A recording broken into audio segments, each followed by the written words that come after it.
Haleluya, haleluya, puji Tuhan. Senang menjumpai saudara kembali. Saudara yang dikasihi oleh Tuhan. Saudara yang dicintai oleh Tuhan. Kembali hari ini kita merenungkan firman Tuhan. Kita membaca, kita mendengarkan. Selanjutnya kita merenungkan apa yang Tuhan mau dalam kehidupan kita. Mari saya mengajak saudara untuk membaca kitab Mazmur pasal yang ke-41. Mazmur pasal yang ke-41 ayat yang ke-10 hingga ayat yang ke-12. Saudaraku, beberapa waktu yang lalu kita sudah membahas bagaimana pemazmur yang mengalami derita, mengalami sakit. Sama sekali tidak ada orang yang menolong. Tidak ada orang yang memperhatikan. Itulah dunia, kejamnya dunia. Bahkan sahabat karib, orang yang ada di sekitar kita, yang pernah makan sehidangan dengan kita, yang paling dekat dengan kita, itu pun tidak memberi perhatian.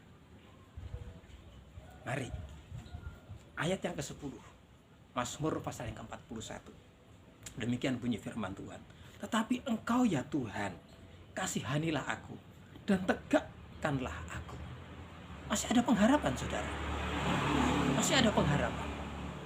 Dibandingkan antara dunia tadi, teman-teman saudara yang lain yang tidak memperhatikan, dikontraskan dengan Allah yang punya kasih sendiri, sumber kasih, sumber pertolongan. Sangat dikontraskan sekarang, berbanding. Saudaraku, masih ada pengharapan. Kita datang kepada sumber pengharapan itu, Tuhan Allah, Allah Ibrahim, Allah Ishak, Allah Yakub. Dia datang, pemazmur datang kepada dia, kepada pribadi yang tepat. Saya ulang lagi. Tetapi Engkau ya Tuhan, kasihanilah aku dan tegakkanlah aku. Maka aku akan mengadakan pembalasan terhadap mereka. Saudaraku, saya lanjut pada ayat yang ke-12. Demikian. Tetapi Engkau menopang aku karena ketulusanku. Engkau menopang aku. Tidak sampai pemazmur jatuh. Tidak sampai pemazmur mengalami penderitaan sedemikian berat sekali. Karena apa? Tuhan yang menopang. Daud datang dengan keberadaannya. Sangat terbuka hidupnya. Tuhan, kalau aku salah, kalau aku berdosa, ini aku. Tuhan, kalau ada kelemahan, kalau aku ada kekurangan, ini aku. Sangat terbuka sekali pemazmur ini. Dia katakan di sini, karena ketulusanku, dengan ketulusanku, Engkau menopang. Dengan keberadaanku. Kalau aku lemah, kalau aku sakit, ini aku terbuka. Kalau aku kuat, kalau aku pandai, kalau aku segalanya, itu hanya karena kemurahan Tuhan mengalir atas hidupnya. Bukan karena kekuatan dan gagah, bukan karena milikku, bukan. Tetapi aku datang kepada Bapa dengan ketulusanku, dengan keberadaanku yang ada. Bahkan pemazmur di sini mengatakan, aku datang. Kalau aku salah, kalau aku berdosa, aku mengoreksi diriku sendiri. Dan aku datang kepada Dia. Sehingga Dia sendirilah yang akan menopang pemazmur. Sehingga dia tidak sampai terjatuh, tergeletak. Dia ditopang, ditolong oleh pribadi yang tepat. Ada pengharapan. Dunia yang semakin gelap menuju kepada kebinasaannya. Tetapi Daud mempunyai koneksi, mempunyai hubungan yang bagus dengan Tuhan. Di sanalah sumber pengharapan itu datang kepada pribadi tepat. Saudaraku, mari kita datang kepada pribadi yang tepat. Ada pengharapan, masih ada pengharapan. Sekali lagi, masih ada pengharapan di dalam Tuhan. Jangan mengharapkan yang lain. Dalam keterpurukan, sudah ada jalannya buntu lagi, tidak ada yang menolong, menopang. Tidak ada lagi. Kekalutan itu datang, kekhawatiran itu datang. Tapi kita datang kepada pribadi yang tepat. Ada pengharapan, masih ada pengharapan. Ada asa di hadapan Tuhan. Saudaraku, ayat yang ke-12 di sana, engkau membuat aku tegak di hadapanmu untuk selama-lamanya. Ayat 12 bisa saya ulang lagi, engkau membuat aku tegak di hadapanmu untuk selama-lamanya. Saudaraku, melihat dari konteks PL ini, perjanjian lama ini, orang yang berdiri tegak di hadapan Tuhan, di hadapan Allah, adalah para imam. Hanya imam yang mampu berdiri tegak. Itu pun pilihan Tuhan.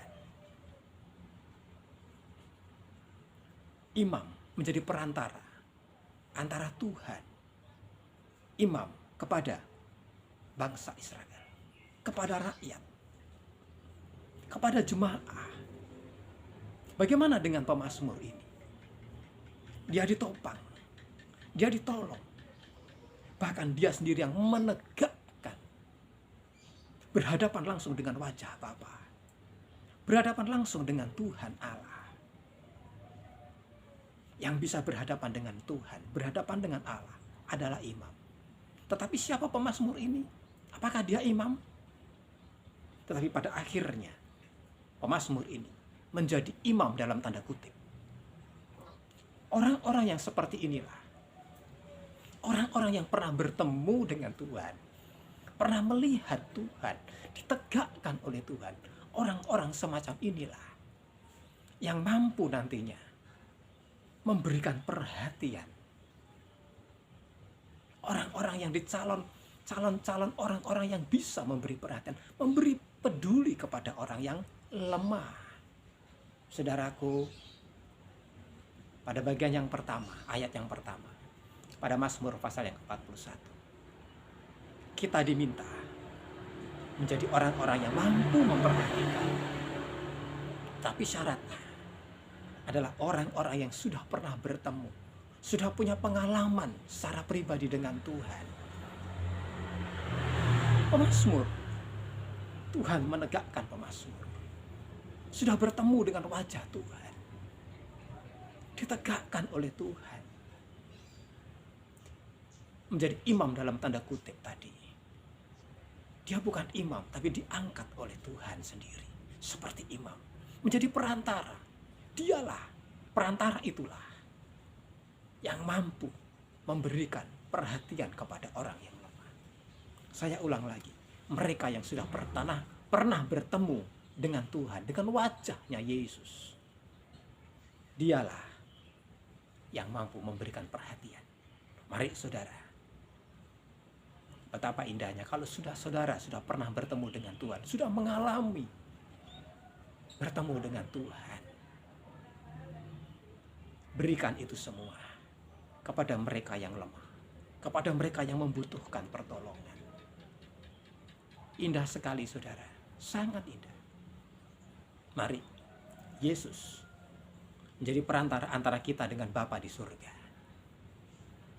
Yesus sudah memberi contoh. Secara langsung, Yesus memberi contoh. Dia perantara, dia imam besar, menurut aturan Melkisedek. Saudaraku, dia mampu memberikan pertolongan kepada saya dan saudara. Kita yang lemah di hadapan dia, di hadapan Bapa, Yesus menjadi perantara. Mari, sepanjang hari ini,